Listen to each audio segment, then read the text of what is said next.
On December 18th, President Xi delivered a speech for the 40th anniversary of China's reform and opening up. The president pledged to build an open, transparent, inclusive, and non-discriminatory multilateral trading system and to boost trade and investment amid ongoing economic globalization.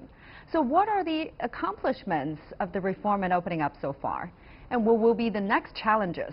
What can we expect next for the further promotion of reform and opening up?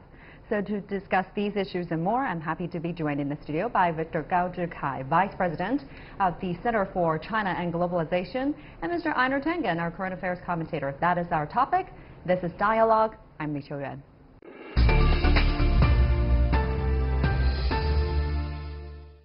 All right, so let's talk about this. 40 years after reform and opening up, this is an important landmark for the country, and the president made a speech marking this occasion. He talked about China's identity, its position in the world. He also talked about Chinese dream. So let's start with this. After all the achievement made possible by reform and opening up, how do you perceive the China dream now? How does it fit into the China today? I think this is a landmark event, and on this particular occasion we need to look back, but also equally importantly looking forward. I think going forward, the challenges are China not only need to do a good job at home, but also need to exercise leadership and responsibility on the international scene. And this sometimes may actually create frictions with some other countries which believe that they are the hegemons in the world. And Xi Jinping pledged very firmly that China will never seek hegemony, and this hopefully will be very reassuring to many other countries in the world. China will be a defender of the current international order and regime, but also China will do whatever that is necessary to make sure that China, other emerging economies will be well represented in the world going forward. Let's talk about this, exercise the leadership on the global stage, because the question a lot of people have in mind is not whether China will rise to become a great power, but how China will utilize its newfound power. Can you shed some light on this?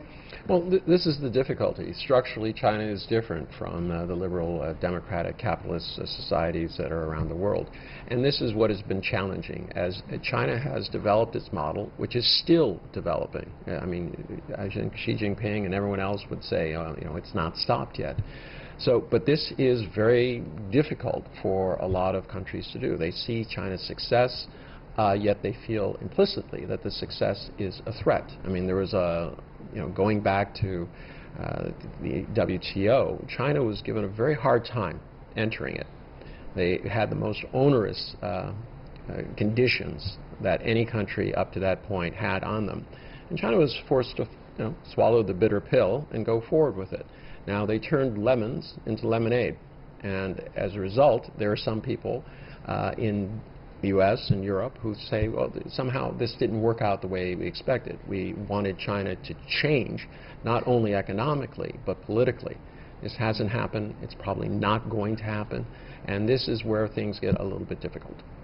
Now, I want to get your personal experience on this, Mr. Gao, because looking retrospectively, the economic changes took place during the past 40 years were so far-reaching, but in the beginning, no one could have predicted all this.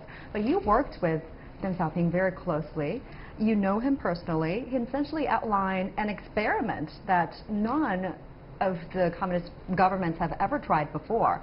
What was it like for him in the very beginning? I think 40 years ago, China was locked up in a big ideological box, and the Chinese nation were very much debating about which was socialism and which was capitalism, as if splitting an ideological hair.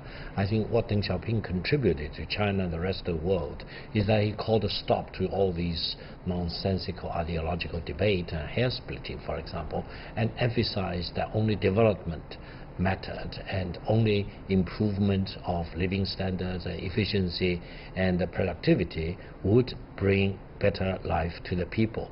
And he actually discontinued the debate about socialism versus capitalism.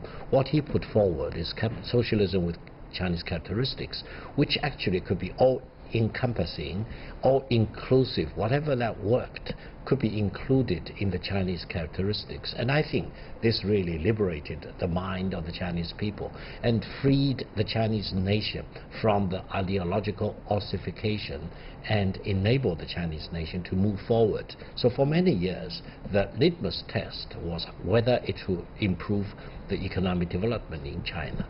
And I think government at all levels, from the central government all the way down to village government, were devoted to improving the living standards of the people. And all of a sudden, 40 years now, China is the second largest economy, and China is the largest manufacturing country in the world, the largest trading nation in the world. China is a champion of free trade and globalization. And I think the rest of the world should be happy about that, because China not only set a good example for itself, but also set a good example for the rest of the world. That if you maintain stability and keep peace abroad and forget about all the nonsensical ideological ossification and debate among yourself, for example, and devote to development.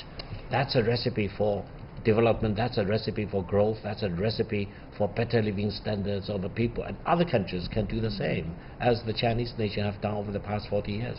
And Honor, when this all took place in the end of 1970s, how were Western observers seeing all of this? Well, in the 70s, I mean, China was just opening up. I mean, we had the Nixon and Mao and things like that. There was very little known about China. Everything that was known about China was from National Geographic. They would show these bamboo forests and pandas and, you know, quaint little villages and things like that. So the idea of China as a modern nation wasn't there, and it wasn't. I mean, literally. China had no what we call bankers or lawyers or accountants or any of these things that we just take for granted in most developed societies, and it's had to develop since that time. So China is still not immature, but developing.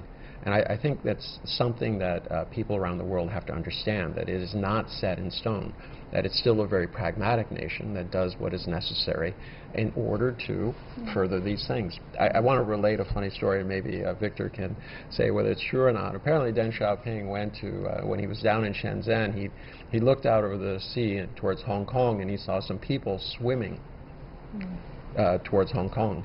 And he said to his things, I says, I'm going to get them to swim the other way. So the behind-the-scenes stories. A lot of young people are taking things for granted. They think that this is, you know, the modern China is the way it is, but it is not 40 years ago. What kind of influence does it have on your life? Because you lived all through this from the beginning to today. Indeed, I have been a witness and also a participant, and most importantly, I've been a beneficiary of the opening up and the reform of China. I still remember very vividly those days when China was poor, and China had a lack of almost everything, and China did not have any real prospect of catching up with the rest of the world, in my best judgment. However, I think it's through perseverance and a lot of sweat on the brow, for example, and really hard work. The Chinese people have been really hard working over the past 40 years that we accumulated our wealth. We caught up with the rest of the world, and I think China now has enough momentum for more continued rapid growth than probably the rest of the world for the coming 1 or 2 or even 3 decades. And I truly believe China will be the largest economy if we use the official exchange rate as the benchmark in about 10 or 15 years. And the rest of the world need to live happily with that prospect. They need to come to terms with that prospect that China will be the largest economy in the world. But I would urge China as well as the rest of the world that they should not worry about China being the largest economy in the world, because China needs to maintain its own sanity, and China cannot afford to seek hegemony in the world, and China needs to continue to keep stability at home and keep peace abroad. And that will set China very much apart from, let's say, the current hegemon, the United States. Yeah, and I hope China and the United States can live peacefully and get along with each other. We all do, but I look at it a little bit differently.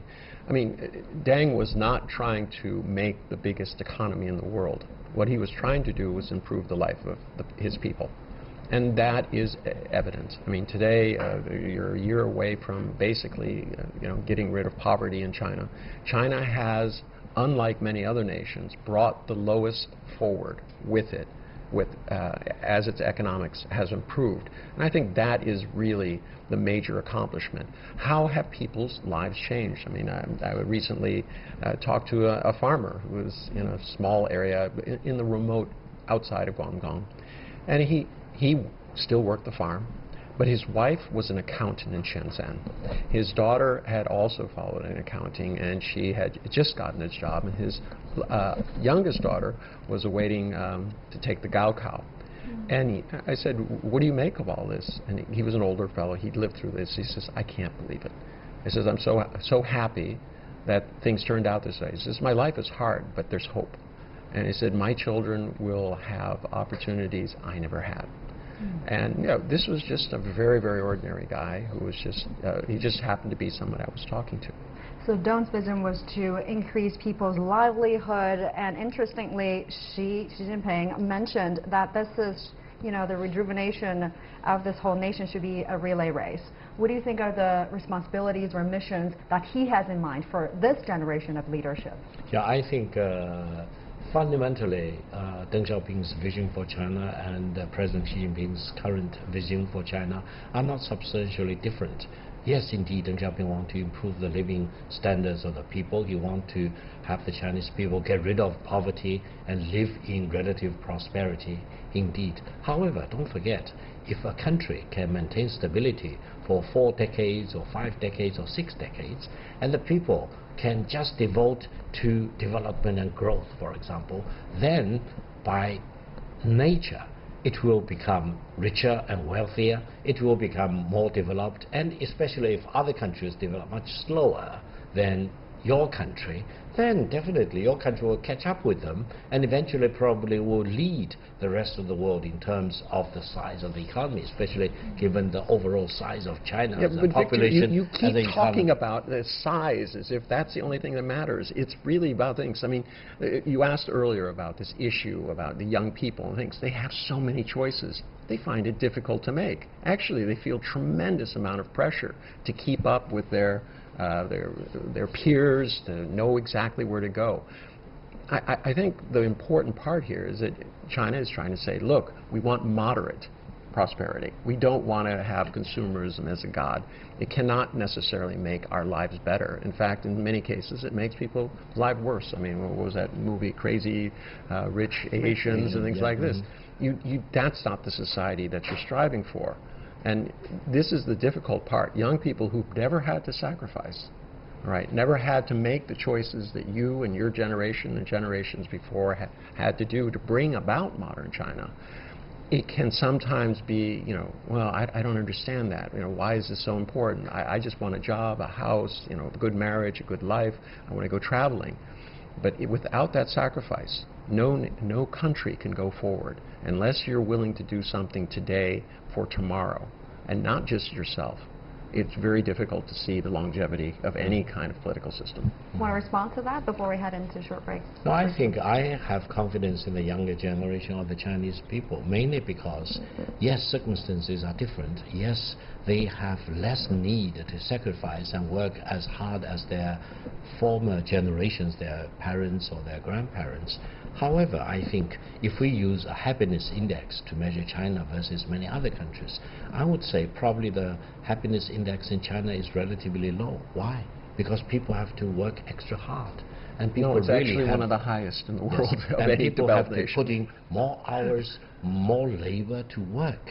And circumstances are more difficult. Sending a kid to a good school, finding a good hospital, finding a good hospital bed, for example, get to know a good nursing home, for example, all difficult choices. Whereas in many developed countries, in the United States, for example, or Canada, people tend to take these things for granted. Whereas in China, it's an uphill struggle. You need to work, and you need to save money to prepare for the rainy days. I hope going forward in the coming 4 decades, the circumstances will be less harsh, and the Chinese nation, for our future generations, they can have more leisure, more time to think about more visionary things, for example, than just to work to make their ends meet. But I think overall, when you have 1.4 billion people constantly on the move, working very, very hard, then China as a whole country gets more and more developed. And I think the Western countries need to really have a very balanced view about China. Whenever they fear about China, come to visit China. Don't just spend time in Beijing, Shanghai, Shenzhen, or Guangzhou, for example. Go to rural areas. Go to Beijing, 50 kilometers away from the city center, to see really how the Chinese people make very, very difficult choices to make the ends meet. All right, hold your thoughts. Let's take a short break here on Dialogue. We'll come back in just a bit. Stay with us.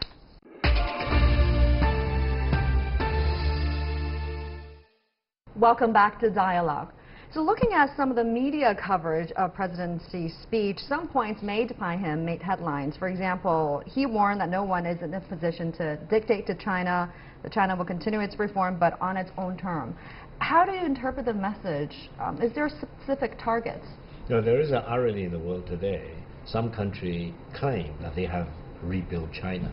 I personally believe that China needs to be grateful for all the foreign countries, their foreign friends, companies, etc., which have contributed to China's growth over the past 40 years, including the United States. U.S. probably is the largest country which has actively participated in the transformation of China. I would say whoever who buys a product made in China, whoever who comes to China to visit as a tourist, for example, or taught English in the Chinese campus, or who is an American professor teaching at a U.S. campus for Chinese students studying abroad in the United States, like me, for example. I spent 4 years in New Haven.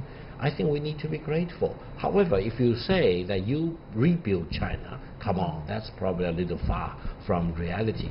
On the other hand, I think many other countries, friends in other countries, want to see China change in the way that they would like. But that's almost impossible because China is so big, such a civilization of 5,000 years uninterrupted history. It has its own momentum. It has its own logic. And I don't believe China will ever become exactly like the United States, or whether it will be a good thing in U.S. judgment that if China really becomes another United States. China will always be different, and China will always have its own special features or characteristics, if I may say so. But that should not scare the Americans or the other Western countries, for example, because China, so long as China is not aggressive, China does not go abroad to invade other countries, occupy other countries, launches a war of aggression or occupation, I think the world should be happy to see that China is more developed and Chinese people become richer, for example, and Chinese engagement with the rest of the world becomes more entrenched. A better and more peaceful and more developed country should be a blessing for the rest of the world rather than a scare or a fright to the rest of the world. I'm going to see it in slightly simpler terms. It was a response to the speech that Pence gave a few weeks ago, where he outlined, this world dominated by the U.S. and how China had to change, obliquely, making it clear that there was no room for anything other than the kind of ideologically of American exceptionalism. And I think Xi was laying out very methodically everything that China has gone through, all the accomplishments, obstacles, and the fact that China pursues its own course. And I think that's the bedrock of this friction between the U.S. and China is that the U.S. literally wants China to change. And that is the hardest part. This is what 90 or 100 days will not address. So hopefully there can be a peace and they can get used to one another. But there's not going to be a change on China's side, nor is China asking the U.S. to embrace its model. I mean, there should be this idea that you and your successes and your approaches are fine. This is a competitive world, right? Why not allow another country to have a different idea? India is not going to develop the way the United States or Europe is. It's quite a different country. It's a civilization state.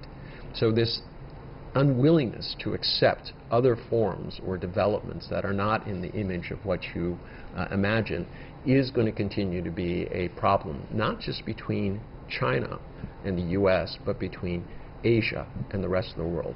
I mean, you see a large amount of momentum economically, politically, moving towards the East. Wealth creation is now overwhelmingly in the East, although wealth itself is still predominantly in Europe and America.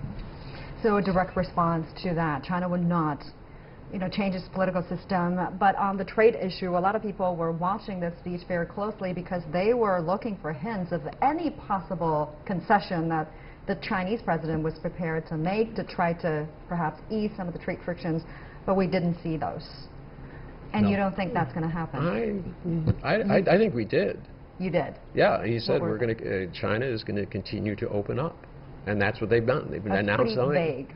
Well, no, but I mean, the number of instances where they've opened up the financial areas, they're opening up visas, they're making things more easy for people to come in. They did, in fact, offer on things. But the difficulty with dealing with Donald Trump is you make a deal with him one day, and 3 days later, the tweet comes out, no, not doing that.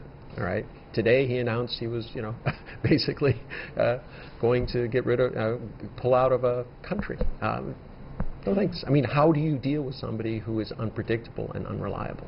So Einar is reading out some of the signs that, possible compromise. What about you, Mr. Now, I think President Xi Jinping has been very thorough and very detailed in reflections over the past 40 years. However, I truly believe there is a lack of specificity for the details of reform going forward. And I think he has a reason to avoid going into details about that, because this is probably not the best occasion to announce all the big initiatives, policy initiatives going forward. I think there may be another occasion, for example, for him to go into much more details. This is an occasion of happiness, for example, of summarizing all that has been done over the past 40 years and looking as a matter of direction and principle going forward into the coming years and coming decades. I think in dealing with China and the United States, China need to be more proactive. Up to now, since the beginning of the year, China has been more or less being dragged along by whatever initiatives coming out of Washington, being right or wrong. It's the same case. China basically say, I will retaliate, I will respond to whatever you do. But we also need to think about whether we can put some more initiatives on the table, whether we can lead the United States to believe that there are better ways in handling China and U.S. relations. I think fundamentally we need to convince the American friends that China is not a threat to the United States, and China has no intention and no capability and no political will of becoming an enemy of the United States. That's the very important prerequisite. So long as the Americans can understand and can be convinced that this is the bottom line of China, then hopefully they will mellow up and they will not put forward so much very harsh demand on China to change. 5,000 years later, China will still be China rather than the United States of China. Want to build on that? Well, it's difficult to build on such a esteemed colleague as him. But yeah, no, I think we are in agreement here. China is pursuing its path. Every nation needs to do that. And the question really is starkly, do you want a multipolar world where trade is something that helps everybody, or do you want a unipolar world where basically the United States is at the center?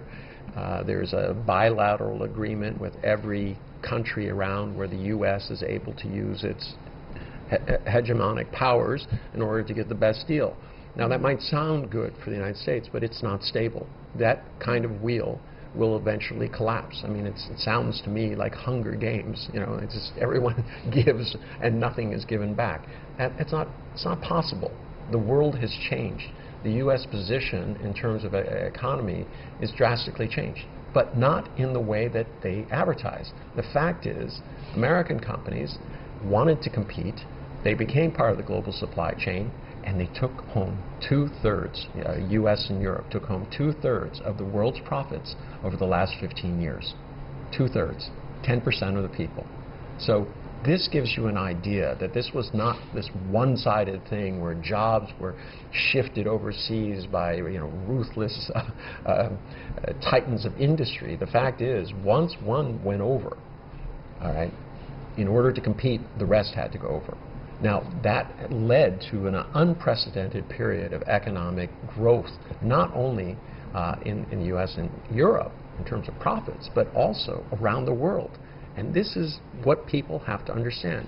It's a simple choice. Do we go a way in which we can all prosper, or which only one can prosper? Now, another comment made by the president is on territorial issue. He said, with firm political resolve and strong capability to uphold national sovereignty and territorial integrity, we will not allow any of our sacred territory, not even an inch, to be separated from the motherland.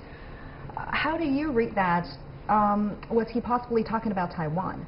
I think President Xi Jinping has been consistent in his remarks compared with former generations of the Chinese leaders. And I think for China, either Taiwan, for example, or any island or isle in the South China Sea, for example, China will never tolerate to have any of these being stripped away from China. Tibetan independence, no way. Xinjiang independence, no way. So I think what President Xi Jinping is saying and is telling the world is that as far as sovereignty and territorial integrity is concerned, China is firm, and there is zero tolerance if any other country or forces in any other country try to come up with schemes to deprive China of its territory. And I think this is reassuring to the Chinese people who listen and watch President Xi Jinping making the speech, but it's also a very firm signal to other countries who may actually engage in very insane ideas of coming up and try to split China into little bits and pieces. What do you think? Was he Taiwan. referring to?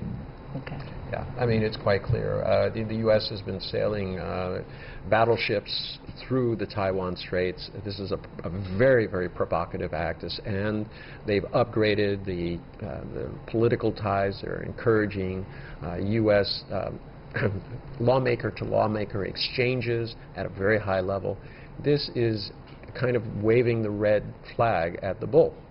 And this is not something that should be toyed with.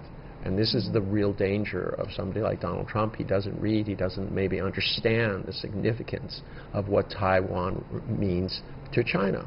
And he thinks, oh, it's just a bargaining chip, kind of like arresting a young lady who works for a big technology firm. It's just a bargaining chip.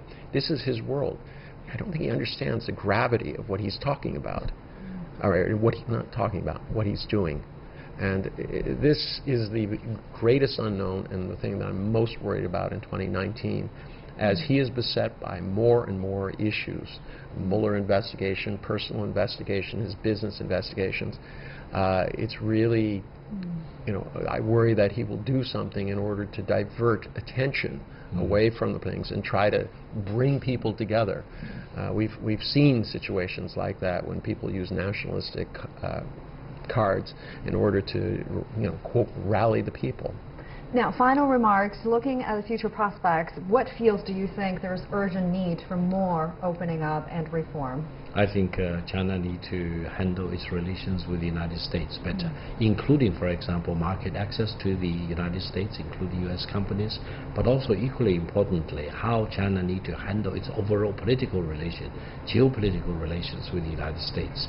I think so far this year we have been more or less on the passive side, reacting to the United States. Going forward, China probably needs to be more wiser and more visionary in come up with what we can offer to the United States so that we can have a more balanced and more sustainable relations with the United States. I would consider that as the top priority and top challenge for China. I see it a little differently. I think China needs to start working more on things like RCEP, continuing the Belt and Road, although in a more focused way. I don't think you can do all routes simultaneously. I think there has to be some focus, show some success, and then the financial support that's necessary to complete the rest of it, I think, will come in. Long term, there are going to be frictions between the U.S. and China. I agree with you. There's got to be better ways of dealing with it. But China, in order to continue its economic successes, needs to start looking elsewhere. And regional cooperation with those, given that the WTO is under attack, I think it behooves China to create the multilateral world that where everybody can kind of prosper a little bit. All right, we're going to have to leave it there. Thank you very much, Einar Tengen and Mr. Gao. Thank you. That does it for this edition of Dialogue. Thank you for watching, and bye for now.